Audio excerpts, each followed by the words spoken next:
Friends, एक बार फिर से स्वागत है आप सभी का हमारे चैनल पर। नंबर थ्योरी के लास्ट लेक्चर में हमने two different theorems about GCD and LCM discuss किया था विद देयर प्रूफ्स।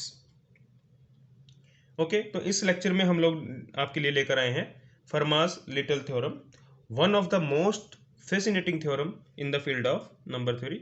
बड़ी इंटरेस्टिंग थ्योरम है Fermat's little theorem. In this lecture we will discuss two different proofs of Fermat's Little theorem. We will sketch two different proofs of Fermat's Little theorem, and in the last of this lecture we will discuss consequences and some of applications of Fermat's Little theorem. Okay students, तो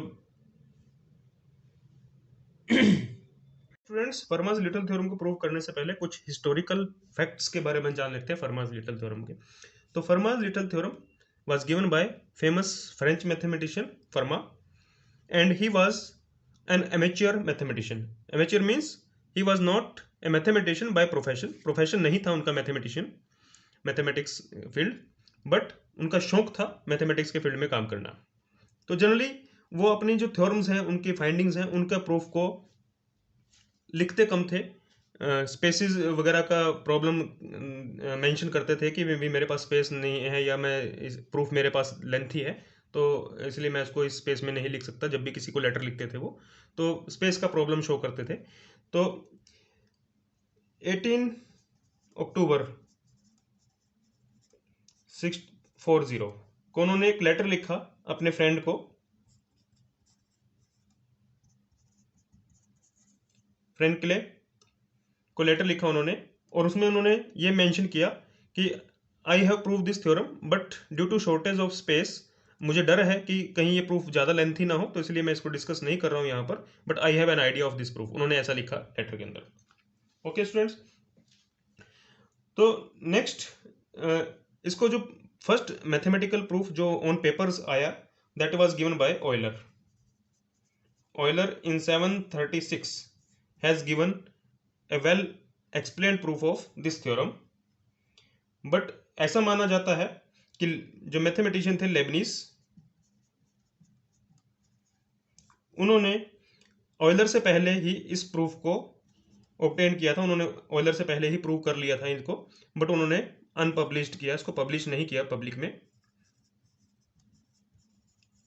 सो credit goes to Euler for the proof of this theorem. So this was the history of Fermat's little theorem. तो आप बने रहिएगा lecture के and तक, क्योंकि lecture के and में मैं आपको फर्मास लिटल थ्योरम की बहुत ही इंटरेस्टिंग एप्लीकेशंस के बारे में बताऊंगा। तो चलिए स्टार्ट करते हैं फर्मास लिटल थ्योरम प्रूफ्स। सबसे पहले स्टेटमेंट के बारे में डिस्कस करते हैं कि what is the statement of Fermat's little theorem. Statement क्या है? If A is any integer and P is a prime, then the pth power of a is congruent to a mod p। इसको आप ऐसे ही समझिए कि अगर आपके पास a integer है तो a किसी भी इंटीजर का pth पावर किसके कॉन्ग्रुएंट होगा? a के कॉन्ग्रुएंट होगा मॉडुलो p में। p is a prime number.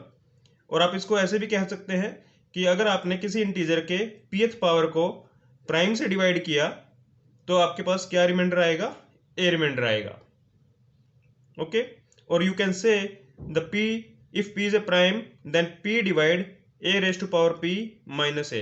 For any prime p, if p is any prime p divides the difference of the power of a number with itself।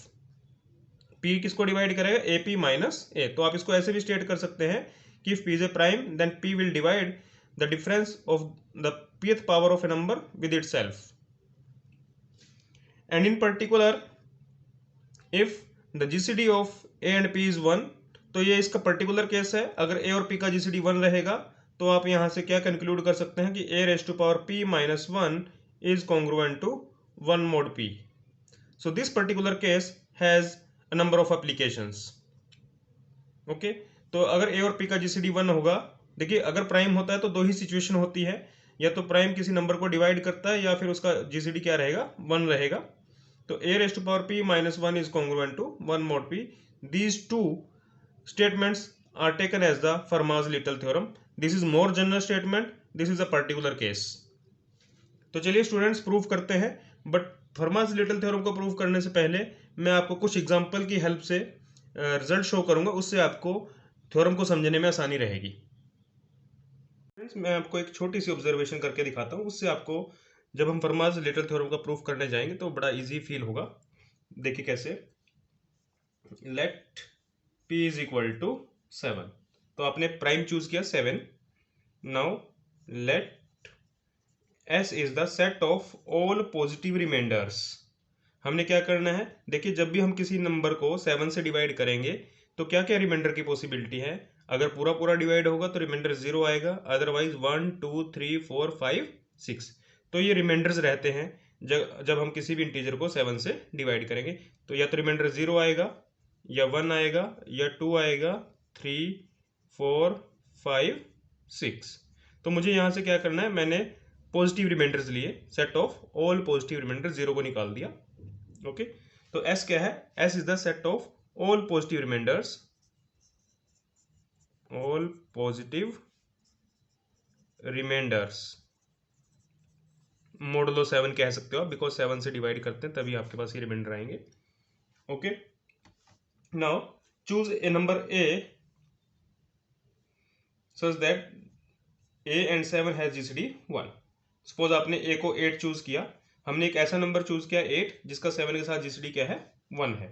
तो देखिए अब मैं क्या करता हूँ, ये जो नंबर्स लिखे हैं मैंने, रिमाइंडर्स लिखे हैं, इनको सभी को 8 से मल्टीप्लाई कर देता हूँ। तो मेरे पास एक नया सेट आएगा t 8 16 24 32 40 48। नाउ ये आपके पास नए इंटीजर्स आ गए। अब हम क्या करते हैं, इन इंटीजर्स को फिर 7 से डिवाइड करते हैं। तो देखिए क्या, 8 को 7 से डिवाइड करेंगे 1 रिमाइंडर आएगा, 16 को 7 से डिवाइड करेंगे 2 रिमाइंडर आएगा, यहाँ से 3 आएगा, तो यहाँ से आपके पास 4 रिमाइंडर आएगा, यहाँ से देखिए रिमाइंडर क्या आएगा 5, 7 40 को 7 से डिवाइड करेंगे और 48 को 7 से डिवाइड करेंगे, तो देखिए क्या आएगा आपके पास 6। तो देखिए वही रिमाइंडर आ गए। इट मीन्स अगर आपके पास ये सेट है, ये पॉजिटिव इंटीजर का सेट है, इसको आप किसी एक ऐसे नंबर से मल्टीप्लाई करते हैं जिसका 7 के साथ जीसीडी 1 है, तो मल्टीप्लाई करने के बाद जो सेट बनेगा उससे भी आपके पास रिमाइंडर वही आएंगे जो ओरिजिनली थे। ओके, एक और एग्जांपल देखिए, 2 एंड 7 का जीसीडी 1 है, 2 एंड 7 हैज जीसीडी 1। अब आप क्या करें, इन सारे इंटीजर्स को 2 से मल्टीप्लाई कर दें, तो जो नया सेट बनेगा, सपोज इसको T1 कह दिया मैंने, इसको T2 बोला, ठीक है, तो क्या आएगा 2 4 6 8 10 12। अब देखिए 2 को 7 से डिवाइड करेंगे, रिमाइंडर इज 2, रिमाइंडर 2 ही रहेगा, बिकॉज अभी 2 7 से छोटा है तो रिमाइंडर 2 ही रहेगा। 4 को 7 से डिवाइड करेंगे, रिमाइंडर 4 रहेगा। 6 को 7 से डिवाइड करेंगे, रिमाइंडर 6 रहेगा। बट 8 को 7 से डिवाइड करेंगे, रिमाइंडर 1 आएगा। 10 को 7 से डिवाइड करेंगे, रिमाइंडर 3 आएगा। और 12 को 7 से डिवाइड करेंगे, रिमाइंडर क्या आएगा 5। तो देखिए रिमाइंडर फिर वही आए हैं 1 2 3 4 5 6, बट ऑर्डर थोड़ा चेंज हो गया, परमुटेशन है ये, रिमाइंडर आएंगे वही बट ऑर्डर चेंज हो सकता है, maybe change in some order. Okay, तो यहां से ये जो कंक्लूजन है, इट मीन्स आपके पास अगर एक सेट है पॉजिटिव रिमाइंडर्स का, उसको आप किसी एक ऐसे इंटीजर से मल्टीप्लाई करते हो जिसका 7 के साथ जीसीडी 1 है, तब आपके पास तब भी क्या आएंगे, जो नया सेट बनेगा उससे भी वही रिमाइंडर आएंगे। It means this set S is congruent to T1. Every element of this set S is congruent to some element of T1. तो देखिए जैसे 8 is congruent to 1, 16 is congruent to 2, 24 and is congruent to 3, 32 is congruent to 4, 40 is congruent to 5, 48 is congruent to 6. Similarly second set में देखिए 8 किसके congruent हुआ, देखिए यहां से आपके पास 1 है, 1 देखिए यहां पर किसके कॉन्ग्रुएंट है, 8 के कॉन्ग्रुएंट है। 2 किसके कॉन्ग्रुएंट है, 2 के कॉन्ग्रुएंट है। तो इट मीन्स जब आप किसी एक ऐसे नंबर से मल्टीप्लाई कर देंगे तो जो नया सेट बनेगा वो पहले वाले सेट के कॉन्ग्रुएंट होगा। वहां पर क्या होंगे कि every integer of the previous set is congruent to the every integer of the next set. Okay, तो ये इंपॉर्टेंट ऑब्जर्वेशन, इसी को हम प्रूफ में यूज करेंगे। तो उम्मीद है कि आपको अब प्रूफ जो है काफी इजी फील होगा। हम फर्स्ट प्रूफ देखते हैं फर्माज लिटल थ्योरम के लिए। Let P be a prime number,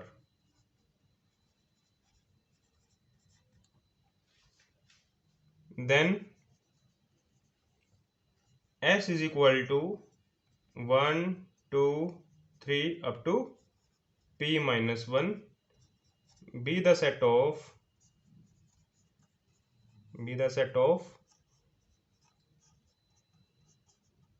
positive remainders modulo P। तो P अगर प्राइम रहेगा तो आपके पास जो पॉजिटिव रिमाइंडर्स हैं वो क्या आएंगे, 1 से लेकर P माइनस 1 तक, जैसे अभी हमने एग्जांपल के अंदर देखा था। Okay, now let A be any integer such that the GCD of A and P is 1। तो हमने क्या किया, एक इंटीजर A चूज किया जिसका P के साथ GCD क्या है, 1 है। A and P आर को प्राइम। ओके, नाउ कंस्ट्रक्ट ए सेट T। क्या करना, अब आपने इस A से सभी पॉजिटिव रिमाइंडर्स को मल्टीप्लाई कर देना, जैसे हमने एग्जांपल के अंदर किया था। A, 2A, 3A, 4A and so on P minus 1A। It means ये जो सेट है, this set T contains multiples of A from 1 to P minus 1। T के अंदर क्या है, A के मल्टीपल्स हैं, बट कैसे मल्टीपल हैं, 1 से लेकर P माइनस 1 तक। ठीक है, अब अगर मैं यहां से कोई भी दो मेंबर चूज करता हूं तो वो मुझे कैसे दिखाई देंगे, I A and J A. Any two member of this set are I A and J A, 1 less than equal to I, J less than equal to P minus 1। I और J क्या रहेंगे, 1 से लेकर P minus 1 तक। अब मैं ये prove करूंगा कि दो डिफरेंट मेंबर अगर मैं यहां से चूज करूं, they are not congruent, they are not congruent. Suppose for I greater than या I not equal to J, IA is congruent to JA modulo P। मुझे ये प्रूव करना है कि कोई भी दो मेंबर यहां से मैं चूज करूंगा, दे आर नॉट कॉन्ग्रुएंट। तो मैंने कॉन्ट्राडिक्शन का ट्रैक चूज किया। हम मान लेते हैं कि कॉन्ग्रुएंट है, IA is congruent to JA when I is not equal to J। It means two different members हमने कॉन्ग्रुएंट मान लिए। Now this implies P will divide I minus J into A। P क्या करेगा, इन दोनों के difference को divide करेगा, but P और A का GCD क्या है, 1। This implies P will divide I minus J। P will divide I minus J because the GCD of A and P is 1। GCD of A and P is 1, so it means P will divide I minus J, and this implies P I और J के difference को divide करें, it means I is congruent to J mod P। तो it means अगर आप मानते हैं कि दो मेंबर कॉन्ग्रुएंट है तो I and J they are same, because number theory में कॉन्ग्रुएंसीज का मीनिंग हम यही लेते हैं कि I और J अगर कॉन्ग्रुएंट है then they are treated as same. तो I और J क्या हो गए, सेम, बट आप यहाँ क्या कह रहे हो, I और J क्या है, डिफरेंट है, तो which is not possible, A contradiction, A contradiction. ये कॉन्ट्राडिक्शन कब आई, जब आपने माना कि दो डिफरेंट पोजीशन पे मेंबर्स सेम हो गए। इट मींस इस सेट के अंदर कोई भी दो मेंबर सेम नहीं है, कॉन्ग्रुएंट नहीं है। Okay, it means this set has P minus 1 distinct element, this set has P minus 1 distinct element and all elements are non-zero, all elements are non-zero। okay, this implies T has P minus 1 distinct elements and all are non-zero, all non-zero। Okay, now अब हमने क्या करना है, S के element को product कर देंगे और T के एलिमेंट को प्रोडक्ट कर देंगे। जैसे मैंने आपको एग्जांपल में बताया था कि अगर आप T के एलिमेंट को फिर P से डिवाइड करोगे तो रिमाइंडर इन्हीं में से कोई आएगा। It means every element of set T is congruent to some element of S। यहां से कोई आपने सपोज A चूज किया तो इनमें से किसी एक के कॉन्ग्रुएंट होगा 2a चूज किया तो इनमें से किसी एक के कॉन्ग्रुएंट होगा, बिकॉज ये भी वही रिमाइंडर देंगे जो एस में है। ओके, तो it means every element of the set T is congruent to some element of S. तो इट मीन्स यहाँ जो एलिमेंट आए हैं they are congruent to elements of S. तो जब इस तरह की सिचुएशन होती है तब अगर मैं इनका प्रोडक्ट करूं, that product is congruent to the product of the element of S. Okay, तो नेक्स्ट हम क्या लिखेंगे, this implies elements of T are congruent to elements of S in some order, in some order. Okay, and this implies अगर element T के S के element के साथ congruent है तो उनका जो प्रोडक्ट है वो भी क्या रहेगा, कॉन्ग्रुएंट रहेगा। This implies product I running from 1 to p-1। मैंने क्या किया, जो T है T के एलिमेंट का प्रोडक्ट कर दिया, that product is congruent to the product of the element of S, और S के एलिमेंट क्या है 1 2 3 up to p-, congruent modulo p। ओके, अब देखिए यहां से 1a 2a 3a up to कहां तक जाएंगे हम, p-1a पे। तो a सभी में से कॉमन निकाल लेते हैं। तो देखिए a कैसे आएगा, p-1 टाइम आएगा 1a 2a 3a 4a up to p-1a। तो सभी में a प्रेजेंट है तो a बाहर आएगा प्रोडक्ट के साथ, तो कैसे आएगा a raise to power p-1। Inside देखिए क्या रह जाएगा i running from 1 to p-1, it means 1 2 3 up to p-1। तो ये हो जाएगा 1 2 3 up to p-1 is congruent to 1 2 3 up to p-1 modulo p। Now this is p-1 factorial, this is p-1 factorial. और वैसे भी ये जो एलिमेंट है एक दूसरे के congruent, 1 is congruent to 1, 2 is congruent to 2, 3 is congruent to 3, तो कैंसिल आउट कर सकते हो। और सभी का p के साथ जीसीडी 1 है तो इसलिए कैंसिल करने में कोई प्रॉब्लम नहीं है। This implies a raise to power p-1 is congruent to, यहाँ कैंसिल कर देंगे तो 1 mod p, because if 1 less than equal to I less than equal to p-1, then I and p have GCD 1। तो जब भी number p से छोटा रहेगा तो p के साथ GCD क्या रहेगा, 1 रहेगा। तो इसलिए 1 को 1 से कैंसिल आउट कर सकते हो, 2 को 2 से कैंसिल आउट कर सकते हो, बिकॉज इन सभी का p के साथ GCD 1 है। तो ये हमारे पास फर्माज लिटल थ्योरम आ गया, पर्टिकुलर केस। अगर हम इस कंडीशन को ड्रॉप कर दें, क्योंकि यहाँ पर अभी हमने क्या माना है a और p का GCD 1 है, अगर हम इस कंडीशन को ड्रॉप कर देते हैं कि a कोई भी इंटीजर है, a क्या है कोई भी इंटीजर है, तो वो आपके पास जनरल स्टेटमेंट आ जाएगी। कैसे, थ्रू आउट a से मल्टीप्लाई कर दो आप, थ्रू आउट क्या करें a से मल्टीप्लाई कर दें, a raise to power p-1 is congruent to 1 mod p multiply both side by a, then a raise to power p is congruent to a mod p। तो difference क्या है दोनों statements के अंदर, ये स्टेटमेंट उन इंटीजर्स a के लिए ट्रू है जिनका p के साथ जीसीडी 1 है, और ये जनरल है किसी भी इंटीजर के लिए ट्रू है। So this is more general statement and this is the particular case of Fermat's little theorem. तो ये हमने फर्मास लिटल थ्योरम का फर्स्ट प्रूफ डिस्कस किया है। अभी हम सेकंड प्रूफ भी आपको बताएंगे कि सेकंड और आप कैसे प्रूव कर सकते हो। Second proof is also very simple, but थोड़ा लेंथी है, but that is also very simple. Second proof के बारे में डिस्कस करते हैं कि सेकंड प्रूफ फर्मास लिटल थ्योरम के लिए हम कैसे डेराइव कर सकते हैं। तो उसके लिए पहले हम एक रिजल्ट प्रूव करेंगे, that result will be used in the main theorem. So result देखिए, let p be a prime number, p be a prime number, then a1 plus a2 raise to power p is equal to a1p plus a2p plus a multiple of p।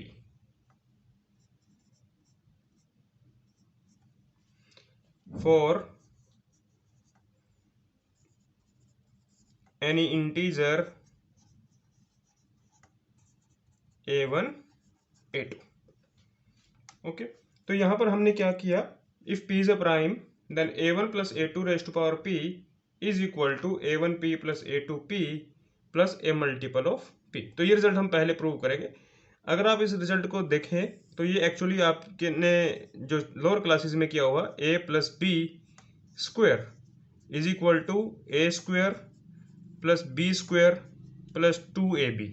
तो देखिए यहाँ 2 है तो यहाँ 2 का multiple है, तो इसको आप लिख सकते हो a square plus b square plus a multiple of 2। तो इस रिजल्ट को आप जानते हैं, बट यहाँ पर हम इसको प्रूव करेंगे।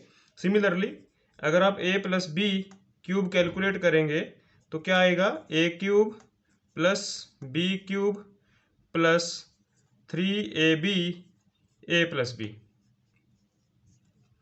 ओके, तो इसको भी आप ऐसे रीस्टेट कर सकते हैं, a cube plus b cube plus a multiple of 3। Okay, तो ये जो रिजल्ट है ये इन रिजल्ट्स का जनरलाइजेशन है। ओके, ये हमने लोअर क्लासेस में किया। अब हम इसको प्रूव करेंगे कि if p is a prime number then a1 plus a2 raise to power p is a1p plus a2p plus a multiple of p। तो देखिए इसको बाइनोमियल से प्रूव किया गया है, तो बाइनोमियल से प्रूव करेंगे इसको। a1 plus a2 raise to power p, binomial expansion लगाइए, pc0 a1p plus pc2, a1 की पावर घटती जाएंगी, a2 की पावर इंक्रीज होती जाएंगी, प्लस सॉरी यहाँ pc1 pc2 a1 raise to power p minus 2 plus a2 2। बस ये ध्यान रखना आपने कि a1 और a2 की जो पावर्स का सम है वो p रहेगा, p minus 1 and 1, p minus 2 and 2। तो लाइकवाइज बीच में कहीं आपके पास pcr a1 p minus r a2 raise to power r। Okay, चलते जाएं। सेकेंड लास्ट टर्म क्या आएगी, pc p minus 1 a1 a2 raised to power p minus 1 and the last term is pcp a2 raised to power p। सो आपने इसको binomial form से, binomial theorem से expand किया। अब देखिए this pc0 is 1 and pcp is 1, तो इन दोनों का कोफिशिएंट 1 है, तो इन दोनों को हम अलग से सेपरेट कर लेते हैं। तो देखिए क्या होगा, a1p दिस इज 1 तो a2p, और जो बाकी टर्म बच गई उसमें आपके पास देखिए pc1 pc2 pcr pcp minus 1, it means 1 से लेकर p माइनस 1 तक की टर्म्स हैं। तो इसको आप इकट्ठा समेशन के फॉर्म में लिख सकते हो, i रनिंग फ्रॉम 1 टू, या r से डिनोट कर लें इसको, r running from 1 to p minus 1 pcr a1 p minus r a2 r। तो ये जो मिड टर्म्स हैं pc1 pc2 pcr and pcp minus 1, in terms को हमने समेशन की फॉर्म में इकट्ठा करके लिखा। ओके, तो अब हम ये जो समेशन है इसको एक्सपेंड करेंगे और यहां से ये दिखाएंगे कि ये जो समेशन है it will be A multiple of p, it will be A multiple of p। तो देखिए मेन फोकस हमारा pcr के ऊपर है कि what will be the pcr। यहां से मुझे ये शो करना है कि ये जो बाइनोमियल कोफिशिएंट्स है pcr they are multiple of p। Okay, तो एक्सपेंड करते हैं pcr को। pcr is p factorial divided by r factorial into p minus r factorial, and mind it कि जो r है that is less than greater than equal to 1 and less than equal to p minus 1। तो r 1 और p minus 1 के बीच में है, तो ये आपने pcr को लिखा p factorial r factorial p minus r factorial, r is between 1 and p minus 1। Okay, अब फर्दर एक्सपेंड कर लेते हैं pcr को। pcr इज इक्वल टू, एक बार फिर से लिख लेते हैं, p factorial divided by r factorial p minus r factorial. Okay, तो एक्सपेंड करते हैं इसको, p into p minus 1 into p minus 2, कहाँ तक ले जाएं इसको, p माइनस r तक ले जाए, p माइनस r फैक्टोरियल। इससे पहले क्या आएगा, p minus r minus 1। Okay, p minus r factorial, इससे पहली टर्म क्या होगी, p minus r minus 1 divided by r factorial into p minus r factorial.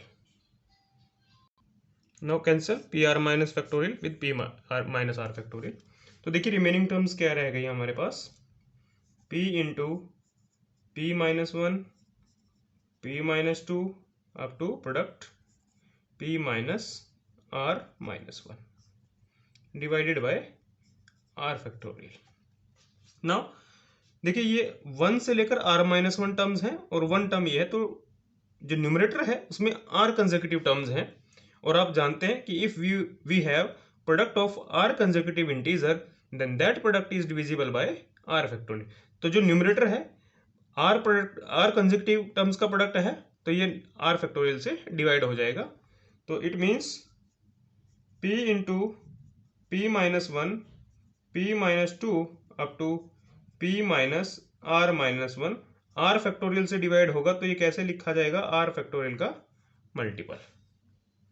Okay, and this implies r factorial will divide p into p minus one.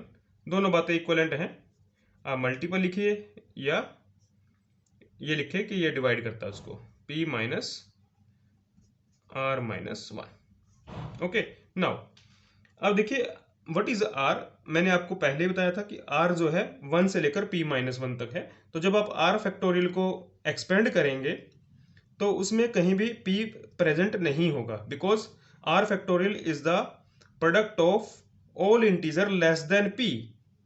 क्योंकि r आपका 1 से लेकर p minus one तक है, तो r factorial में जो terms आएंगी, जिन टर्म्स का प्रोडक्ट आएगा उनमें कोई भी p नहीं होगा, p से छोटी टर्म्स का प्रोडक्ट आएगा। तो इसका मतलब r फैक्टोरियल में जितनी भी टर्म्स आएंगी उनका सबका p के साथ जीसीडी क्या रहेगा, 1 रहेगा। बिकॉज p से छोटे जो भी नंबर्स होंगे, p प्राइम है, p से छोटे जितने भी नंबर हैं सबका p के साथ जीसीडी रहेगा 1। तो इसलिए r फैक्टोरियल और p का जीसीडी 1 रहेगा। And this implies r factorial will divide p minus one, p minus two up to p minus r minus one, because r factorial and p have GCD 1। Okay, तो r factorial और p का GCD 1 है। r factorial product को divide करता है, p के साथ GCD 1 है तो किसको डिवाइड करेगा, p minus one, p minus two, p minus r minus one. Okay, and this implies p minus one, p minus two up to p minus r minus one को आप लिख सकते हो r फैक्टोरियल का multiple. Suppose आपने इसको लिखा r factorial into T, तो ये जो टर्म्स हैं इनको आपने r फैक्टोरियल का मल्टीपल लिख दिया।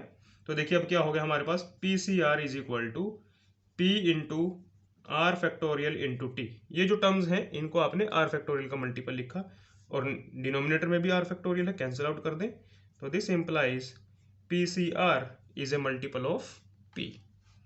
p इंटू टी हो गया, तो p C R is a multiple of p। तो यही हमने प्रूव करना था कि जो समेशन के अंदर टर्म्स हैं वो सारे, उसमें जो कोफिशिएंट्स है binomial p c r, they are multiple of p। तो देखिए क्या एक्सप्रेशन था हमारे पास, a1 plus a2 raise to power p is equal to a1p plus a2p plus summation r running from 1 to p minus one p C r a1 raise to power p minus r, a2 raise to power r। तो हमने ये जो coefficient है इसको show कर दिया कि it is a multiple of p। तो इट मीन्स जो भी समेशन के अंदर टर्म आएंगी सबके साथ p का मल्टीपल होगा। ओके, तो it means every term in the summation is a multiple of p, therefore summation itself is a multiple of p। तो आप डायरेक्ट लिख सकते हो यहाँ पर a1p plus a2p plus a multiple of p। तो यही हम चाहते थे, इसको हमने मल्टीपल ऑफ p लिखा। ओके, तो अब इस रिजल्ट को हम 3 इंटीजर के लिए भी लिख सकते हैं, a1 plus a2 plus a3 raise to power p is equal to, आप इसको पेयरिंग कर लें, a1 प्लस a2 इसको एक इंटीजर मान लें और a3 को दूसरा इंटीजर मान लें रेज टू पावर p। तो अभी अभी आप प्रूव करके आए हैं कि if we have 2 integer, this is 1 and this is 2, then this is equal to a1 plus a2 raise to power p plus a3 raise to power p plus a multiple of p। और 2 के लिए अभी prove किया है तो इसको फिर लिख सकते हो आप a1p plus A2P plus a multiple of P, और ये टर्म्स अलग हैं आपके पास, A3P plus a multiple of P। तो देखिए ये भी P का मल्टीपल, ये भी P का मल्टीपल, ऐड करने के बाद भी क्या रहेगा, P का मल्टीपल। तो इसको आप सिंप्लीफाई करके लिख सकते हो A1P plus A2P plus A3P plus a multiple of P।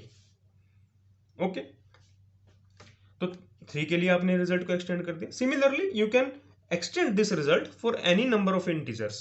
Okay, therefore A1 plus A2 plus A3, induction से आप कितने भी इंटीजर हों उन सब के लिए आप प्रूव कर सकते हो, is equal to A1P plus A2P plus ANP plus a multiple of P। So this is the core result, this is the main result in proof of Fermat's little theorem. तो ये main part रहेगा Fermat's little theorem के proof के लिए। Okay, तो चलिए Fermat's little theorem को prove करते हैं इस रिजल्ट को हेल्प यूज करके। तो देखिए this result is true for every integer A1 A2 AN, सभी इंटीजर के लिए ट्रू है। ओके, अभी हमने कोई कंडीशन नहीं लगाई कि ये इंटीजर कैसे हों, क्या इनका P के साथ GCD 1 होगा या नहीं होगा, कोई कंडीशन नहीं लगाई है, तो सभी के लिए ट्रू है। तो इट मीन्स अगर मैं इन सभी को 1 रख दूं तब भी रिजल्ट क्या रहेगा, ट्रू रहेगा।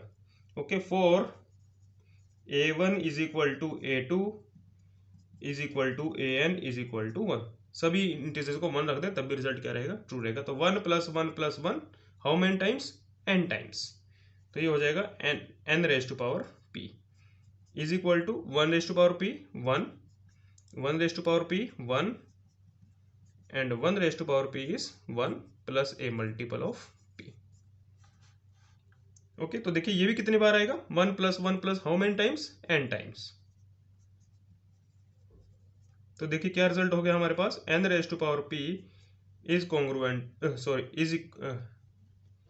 इज इक्वल टू, अभी कॉन्ग्रुएंट नहीं लिख रहे हैं, is equal to n plus a multiple of p।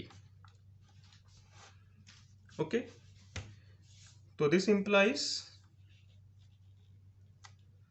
n raise to power p minus n is divisible by p, और you can say np is congruent to n mod p। Okay, तो n is any integer, n is an integer, because आपने यहाँ पर A1 A2 AN को n times add किया हुआ है ना, A1 A2 A3 सबको आपने 1 रखा और n टाइम्स ऐड कर दिया। तो जो भी इंटीजर चाहिए, मान लो आपको 5 चाहिए तो 5 1 प्लस 1 प्लस 5 कर देंगे। ओके, अगर आपको 8 चाहिए तो 1 plus 1 plus 1 how many times, 8। Okay, तो it means n is arbitrary integer, therefore np is congruent to n mod p, and this is Fermat's Little theorem।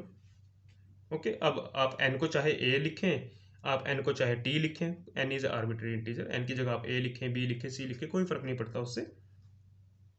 तो ये हमारे पास फर्माज लिटल थ्योरम का जनरल प्रूफ आ गया, और आप यहाँ से इसको रिप्लेस कर दें, क्योंकि कई बार क्या रहता है, कंफर्टेबल माइंड में हमारी यही सेटिंग रहती है कि a होना चाहिए यहाँ पर, AP is congruent to a mod p। Okay, तो ये जनरल रिजल्ट आ गया। अगर आपके पास एक्स्ट्रा कंडीशन है, a और p का GCD 1 है, then it is the particular case. a और p का GCD 1 है तो a को आप थ्रू आउट कैंसिल कर दें, तो we have a raise to power p minus 1 is congruent to 1 mod p। Okay, तो so this is the second proof of Fermat's little theorem. तो ये दो प्रूफ हमने डिस्कस किए। एक और प्रूफ है, वो जो प्रूफ है वो ग्रुप थ्योरी जो फाइनल ईयर के अंदर हम पढ़ते हैं, फर्स्ट ईयर वाले स्टूडेंट्स को नहीं सजेस्ट करते, बिकॉज जो BA BSc फर्स्ट ईयर के स्टूडेंट्स हैं उनको ग्रुप थ्योरी का आइडिया नहीं है। Otherwise there is one more proof based on purely group theory, so we are not discussing that proof here. तो जो फर्स्ट ईयर ग्रेजुएट स्टूडेंट्स हैं उनके लिए ये दो ही प्रूफ काफ़ी है, सफिशिएंट है। जो भी प्रूफ आपको अच्छा लगता है, कंफर्टेबल लगता है, आप उसको यूज़ कर सकते हैं।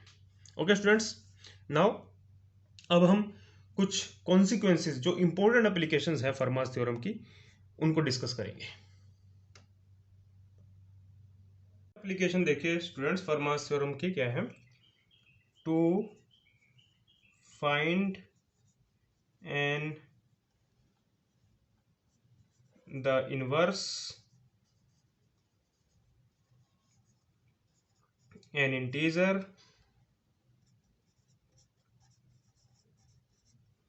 a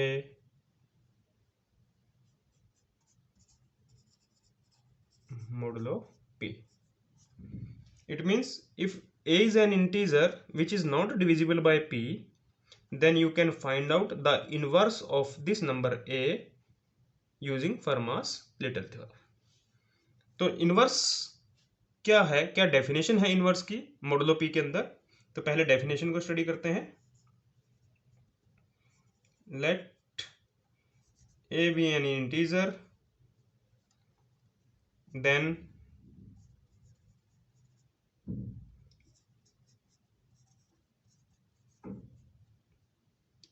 and it is non-zero.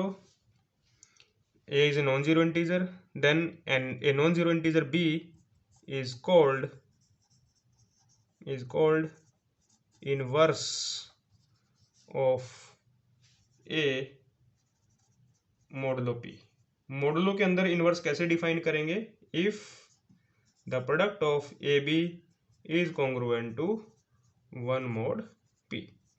तो अगर a के लिए b इंटीजर मिल जाए कि दोनों को प्रोडक्ट जो है 1 के कॉन्ग्रुएंट हो मॉडुलो p में, then we say that b is the inverse of a and similarly a is the inverse of b.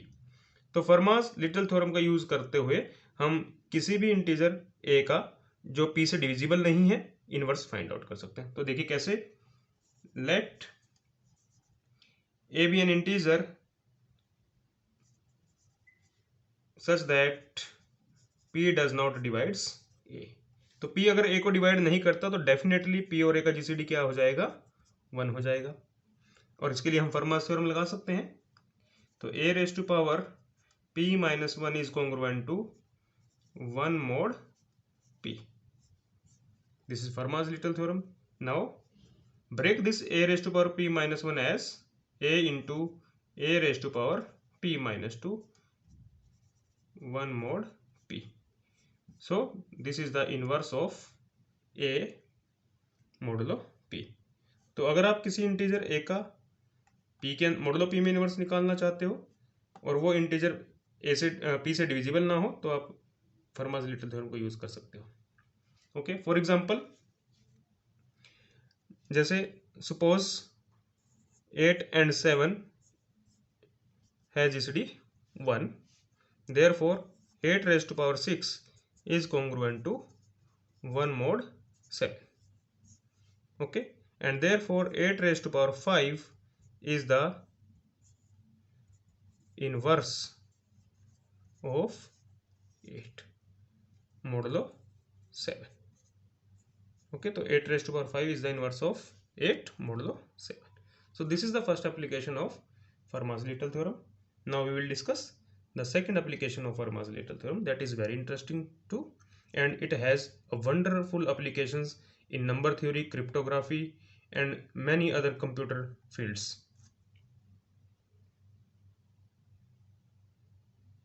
देखिए स्टूडेंट्स, फर्मास-लिटल थ्योरम क्या है कि a raise to power p minus 1 is congruent to 1 mod p if p does not divide a. So this is Fermat's little theorem. तो इसको अगर आप ध्यान से देखें कि अगर p प्राइम है तो और आपको एक ऐसा इंटीजर a मिल जाए जिसका p के साथ जीसीडी 1 है या p उसको डिवाइड नहीं करता है, तो a raise to power p minus 1 is congruent to 1 mod p.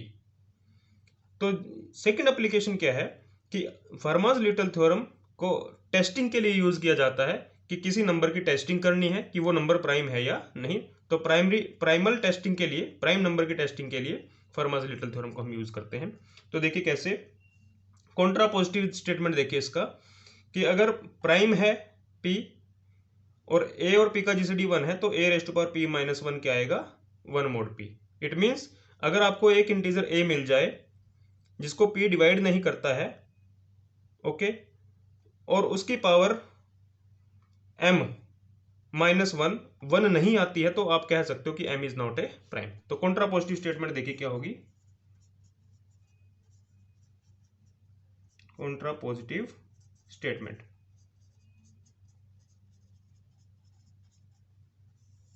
if m is an integer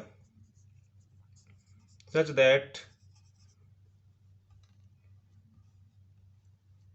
and a is any another integer such that a is not congruent to 0 mod m। तो हमने क्या किया, m कोई भी integer लिया और एक integer a choose किया जिसको m डिवाइड नहीं करता है।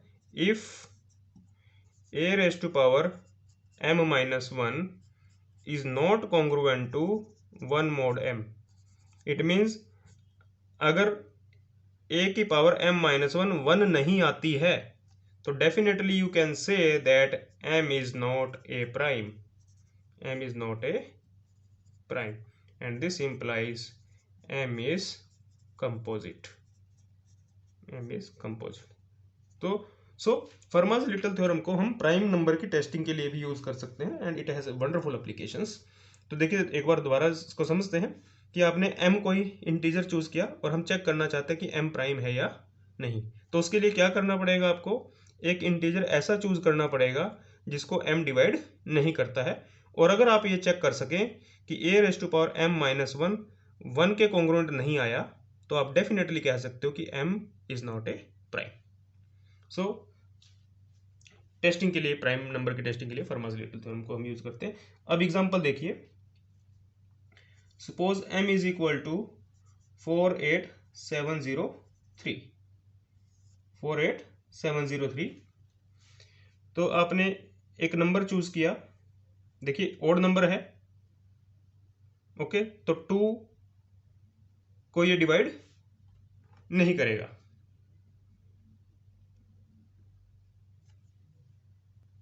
बिल्कुल क्लियर सी बात है, ओड नंबर है और 2 से बड़ा तो ये 2 को नंबर डिवाइड नहीं करता है। This number does not divide 2। तो देयरफॉर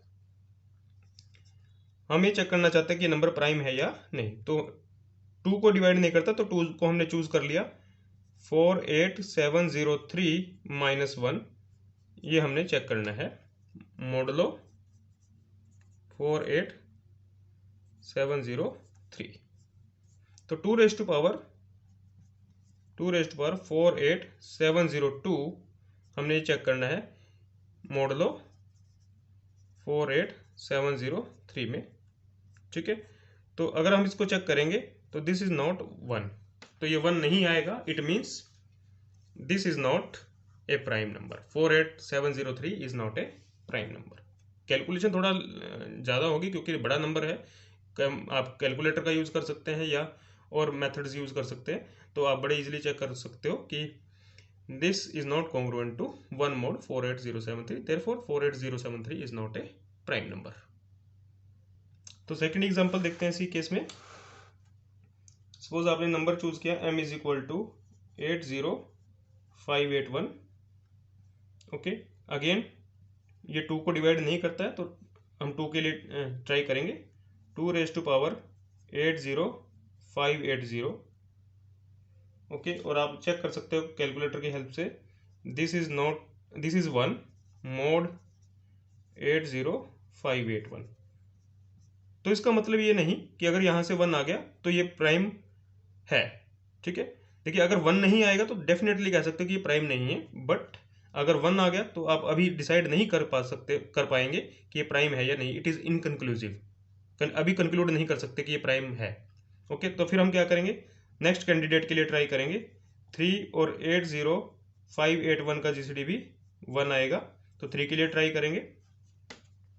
तो आप यहाँ से चेक करेंगे 3 raise to power 80580, this is not congruent to 1 mod 80581, तो ये 1 नहीं आएगा, ओके। तो इट मीन्स 2 के लिए वर्क नहीं कर रहा बट 3 के लिए वर्क कर रहा है। तो हमें कोई भी एक ऐसा बेस मिल जाए ए जिसके लिए हम कह सकें कि it is not congruent to 1 mod this one, तो अब हम कह सकते हैं कि it is not a prime number, okay. तो इस तरह से हम प्राइम नंबर की टेस्टिंग करते हैं यूजिंग फर्मास थ्योरम,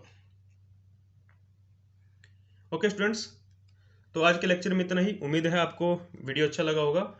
इस तरह की और अच्छी और इंटरेस्टिंग वीडियो के लिए, इन्फॉर्मेटिव वीडियोस के लिए हमारे चैनल को सब्सक्राइब करें और लाइक और शेयर करें, कमेंट करना ना भूलें। Thank you.